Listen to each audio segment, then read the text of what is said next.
Hello students. In this video I am going to discuss about how to solve the numericals for class 12th physics with respect to Maharashtra State Board. Generally आपल्या फिजिक्सच्या स्टुडंटना 12th science मधल्या न्यूमरिकल्सची खूप भीती वाटते. मला स्टुडंटकडनं त्याच्याबद्दल वारंवार विचारणा होते, म्हणून मी हा व्हिडिओ बनवलेला आहे. सर्वात पहिली गोष्ट म्हणजे एक समजून घ्या की numerical is nothing but application of your concept and the formulae whatever you are learn. तर तुम्हाला टेन्शन घ्यायची काही गरज नाही आहे. सिम्पल न्यूमरिकल्स विचारले जातात आणि या व्हिडिओमध्ये आपण त्या सॉल्व कसे करायचे याच्याबद्दल डिस्कशन करणार आहोत.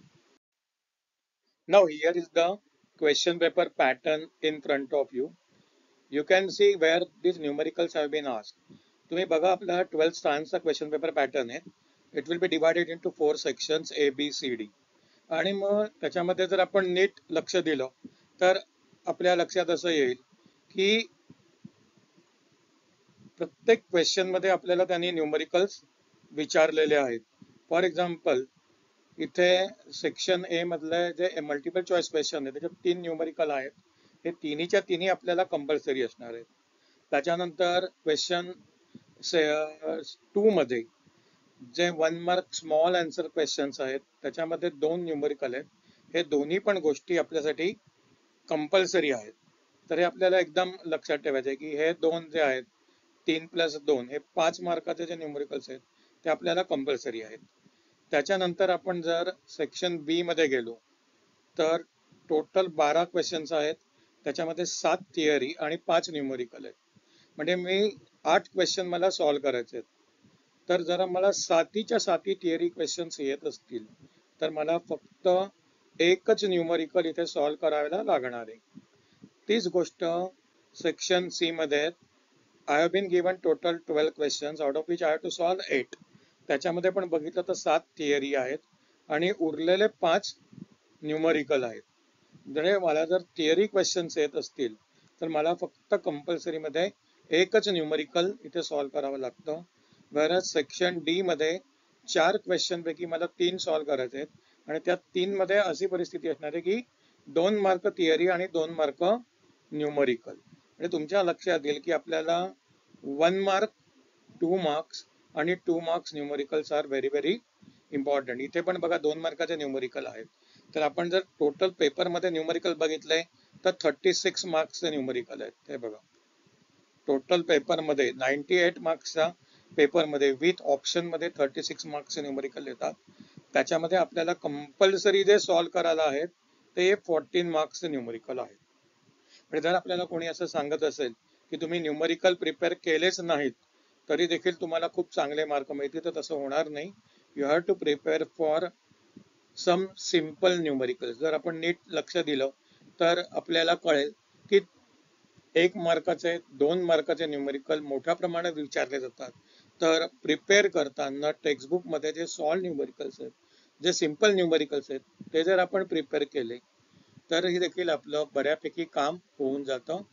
आता इथून पुढे आपण बघणार आहोत की न्यूमरिकल सॉल्व करण्यासाठीच्या स्टेप्स काय आहेत. आता आपण न्यूमरिकल सॉल्व करण्याच्या स्टेप्स बघणार आहोत. तर पहिली स्टेप आहे read the question carefully. Numerical आलं की आपल्याला टेन्शन येतं. तुम्हाला मी मगाशीच म्हटलं की फक्त 14 मार्क्स न्यूमरिकल कंपल्सरी आहेत. 1 मार्क्स आणि 2 मार्क्स न्यूमरिकल जास्त करून विचारले जातात. त्यामुळे तुम्ही टेन्शन घेऊ नका, कारण टेन्शनमुळे आपलं काम खराब होतं. तर you have to read the question carefully. You have to understand the language. तुम्ही जेव्हा तो शांतपणे वाचाल तेव्हा तुम्हाला कळेल की हा कुठल्या चॅप्टर मधला क्वेश्चन आहे. इलेक्ट्रोमॅग्नेटिक इंडक्शन आहे की मेकॅनिकल प्रॉपर्टीज ऑफ फ्लुइड्स आहे की अजून सरफेस टेन्शन, वेव्ह मोशन कशामधलं आहे हे तुमच्या लक्षात येईल. So then you can find out what is given to you and what you have to find. कारण याच्यावरनं तुम्हाला फॉर्म्युला ठरवता येईल. ही स्टेप खूप महत्वाची आहे स्टुडंट्स मित्रांनो, हे लक्षात घ्या. Third one, find the correct formula. आता प्रत्येक चॅप्टर मध्ये बरेचसे फॉर्म्युले आहेत. मला स्टुडंट हे विचारतात की सर एवढे फॉर्म्युले लक्षात कसे ठेवायचे. त्याला दुसरा काहीही अल्टरनेटिव्ह आपल्याकडे नाही. You have to make a formula book in which you have to write down those formulae and you have to read on day to day basis so that you will be able to remember it.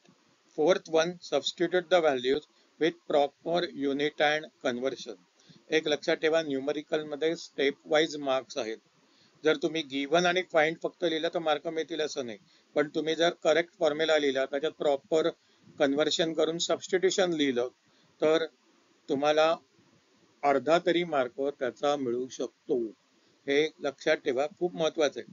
आता with proper unit आणि conversion एवढ्यासाठीच म्हटलं की बऱ्याच वेळेला जो speed असतो तो आपल्याला किलोमीटर पर आवर मध्ये दिलेला असतो आणि तो मीटर पर सेकंड मध्ये आपण कन्व्हर्ट करायला विसरतो. नंतर रोटेशनल डायनॅमिक्स मध्ये फ्रिक्वेन्सी असते ती आरपीएम मध्ये दिलेली असते, रिव्होल्युशन पर मिनिट, पण ते कॅल्क्युलेशनला आपल्याला रिव्होल्युशन पर सेकंड मध्ये कन्व्हर्ट करायची असते आणि ते बऱ्याच वेळा आपण विसरतो आणि देन आवर आन्सर गोज रॉंग. तर त्यामुळे कन्व्हर्शन आणि प्रॉपर युनिट हे विसरू नका, लक्षात ठेवा. Use the values of constant which are given in the question. बऱ्याच वेळेला क्वेश्चन मध्ये कॉन्स्टंटच्या व्हॅल्यू दिलेल्या असतात. जनरली आपल्या बोर्ड पेपरमध्ये स्टार्टिंगलाच कॉन्स्टंटच्या व्हॅल्यू दिलेल्या असतात, म्हणजे पायची व्हॅल्यू दिलेली असते, एच, या गोष्टींच्या व्हॅल्यू या स्टार्टिंगला दिलेल्या असतात, सी, व्हेलॉसिटी ऑफ लाईट, या सगळ्या व्हॅल्यू स्टार्टिंगला दिलेल्या असतात. आणि त्याच्याशिवाय कधी कधी काही स्पेसिफिक क्वेश्चन मध्ये आपल्याला जी ची व्हॅल्यू फॉर एक्झाम्पल दिलेली असते 10 metre per second square, actually g is 9.8, पण जर त्यांनी स्पेसिफिकली मेन्शन केली असेल की जी इज इक्वल टू 10, तर तुम्हाला तीच व्हॅल्यू वापरायची आहे. कधी कधी टेक पाय इज इक्वल टू 3.14 असं दिलेलं असतं आणि कधी कधी पाय इज इक्वल टू 3.142 दिलेलं असतं. तर त्यामुळे त्यांनी जे काही व्हॅल्यू स्पेसिफाय केली आहे ती व्हॅल्यू आपण वापरणं हे खूप महत्वाचं आहे. त्याच्यानंतर डू द कॅल्क्युलेशन केअरफुली. आता ही स्टेप एवढ्यासाठीच मी सांगितली आहे की बऱ्याच वेळा आपण पहिल्या 5 स्टेप व्यवस्थित फॉलो करतो, पण कॅल्क्युलेशन करताना खूप मिस्टेक्स करतो, म्हणजे डिव्हिजन करताना आपलं कुठेतरी चुकतं.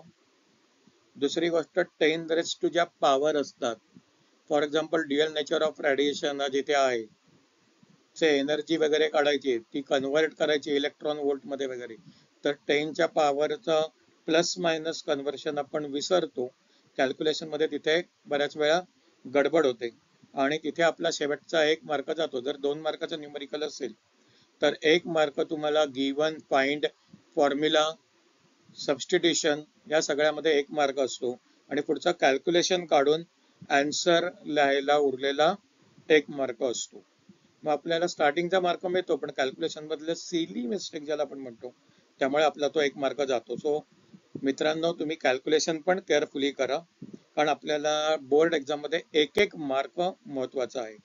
Make use of log table if required. जर न्यूमरिकल टफ असेल तर तुम्हाला लॉग टेबल प्रोव्हाइड केलेलं असतं, ते अलाउड आहे, तर तुम्ही लॉग टेबलचा वापर करा. लॉग टेबल कसं वापरायचं समजत नसेल तर मी त्याच्यावर एक व्हिडिओ बनवणार आहे, तो पण बघून घ्या, त्याचा तुम्हाला नक्कीच फायदा होईल. आणि 8वी स्टेप आहे, you have to mark the answer. म्हणजे एवढं सगळी मेहनत करून तुम्ही जे काही आन्सर केलेलं असेल त्याला तुम्ही स्क्वेअर ब्रॅकेट काढायला विसरू नका, रेक्टँगल करायला विसरू नका, जे आपण जनरली 10वीला फॉलो करत होतो, पण 12वीला आल्यावर आपण ते विसरतो. जर तुम्ही ते मार्क केलं तर ते पेपर चेक करणाऱ्याला सोपं पडतं आणि त्याच्यासाठी आपण हे मार्किंग करायचं. That is part of actually presentation, but it will be helpful to the paper checker. Now here are the steps to improve on physics numerical. The first and very important step is make the list of formulae in chapter wise manner. मगाशी मी तुम्हाला म्हटलं की you have to select the correct formula. तर बऱ्याच वेळेला असं होतं की आपल्याला कोणता फॉर्म्युला वापरायचा हे कळत नाही. तर त्याच्यासाठी मी तुम्हाला सजेस्ट करेन की तुम्ही स्वतः एक डायरी बनवा, त्याच्यामध्ये प्रत्येक चॅप्टर मधले फॉर्म्युले लिहून काढा आणि ते रोजच्या रोज वाचत जा, so that you will be able to remember them. फिजिक्सची स्वतःची अशी एक लँग्वेज आहे आणि त्याच्यासाठीच तुम्हाला न्यूमरिकल सॉल्व करण्याची प्रॅक्टिस करणं गरजेचं आहे. म्हणजे बऱ्याच वेळेला न्यूमरिकल वाचल्यानंतर काही जणांच्या असं लक्षात पण येत नाही की हा कोणत्या चॅप्टर मधलं न्यूमरिकल आहे. जर तुम्हाला प्रॅक्टिस असेल तर तुम्हाला न्यूमरिकल समजायला सोपं जाईल आणि मग तुम्ही फॉर्म्युला सिलेक्ट करू शकाल. आणि आपल्या 16 चॅप्टर्स आपल्याला आहेत 12th मध्ये, त्या सगळ्या चॅप्टरमध्ये फॉर्म्युले आहेत, सगळ्या चॅप्टरमध्ये न्यूमेरिकल आहेत. कोणीही असं म्हणू शकत नाही की याच चॅप्टरमधनं न्यूमेरिकल विचारतात आणि या पर्टिक्युलर चॅप्टरमधनं थिअरी विचारली जाते, असं कधीही नसतं. कुठल्याही चॅप्टरमधनं आपल्याला न्यूमेरिकल येतात, हे लक्षात घ्या. त्यामुळे 16च्या 16 चॅप्टर मधले numericals are very very important.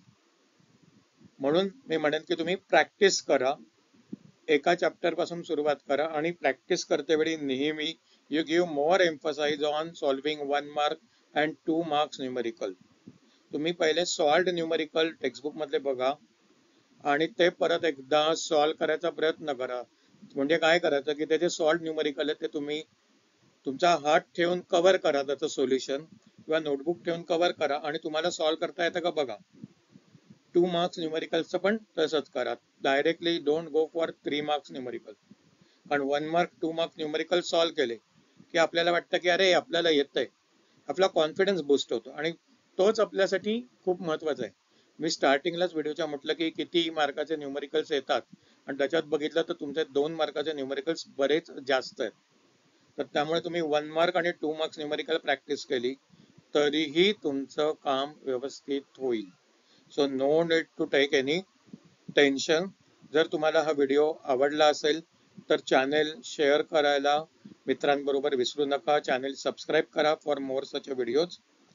मी अजून एक काही व्हिडिओ बनवणार आहे. फॉर एक्झाम्पल लॉग टेबलचा मी एक व्हिडिओ बनवेन. त्याच्यानंतर काही numericals, important type of numerical जे सॉल्व्ड आहेत किंवा अनसॉल्व्ड न्यूमेरिकल्स आहेत त्यांचे मी व्हिडिओ तुमच्यासाठी बनवेन. Okay, thanks for going through the video.